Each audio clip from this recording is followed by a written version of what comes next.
কিন্তু পক্ষে মানুষের সম্মান মর্যাদা বেঁচে থাকতে পারে সেই অধিকারের প্রশ্ন সবাই অনেক মানুষ বলেছে, গরিব মানুষও বলেছে।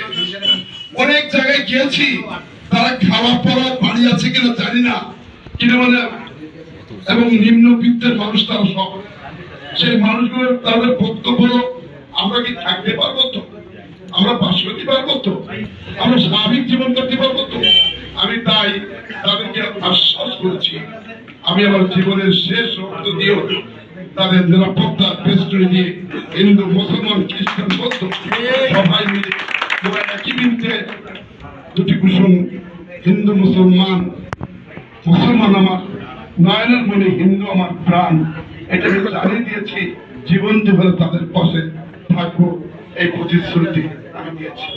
বন্ধুগণ, তাই আমি অনেক নিজেও ক্লান্ত পরিশ্রম, আপনারা আমার জন্য দোয়া করবেন যেন আগামী নির্বাচনে অবাধ সুষ্ঠু নিরপেক্ষ নির্বাচনের মধ্যে দিয়ে আমরা যেন আমাদের জায়গায় দীর্ঘ অপেক্ষায় ছিলাম, যে কথাটি না বললে নয়, আমি ক্লান্ত। তারপরে যেহেতু মাইক পেয়েছি, দীর্ঘ অপেক্ষায় ছিলাম।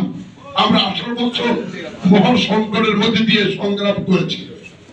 আমরা 9 বছর সামরিক শাসন বিরোধী আন্দোলন করেন। জয়নাল জাফর, দীপালি শাহ, তিতাস, সেলিম, দেলোয়ারের রক্তে রঞ্জিত ঢাকার রাজপথে আমার নেত্রী বেগম খালেদা জিয়া এসেছিলেন। সেই নেত্রী, আপসীন নেত্রী, সংগ্রামী নেত্রী, যোদ্ধা নেত্রী, দুনিয়া কাঠানো নেত্রী 1 অক্টোবরের আগেই 27 ফেব্রুয়ারি 91 সালে কেউ বিশ্বাস করেনি উনি প্রধানমন্ত্রী।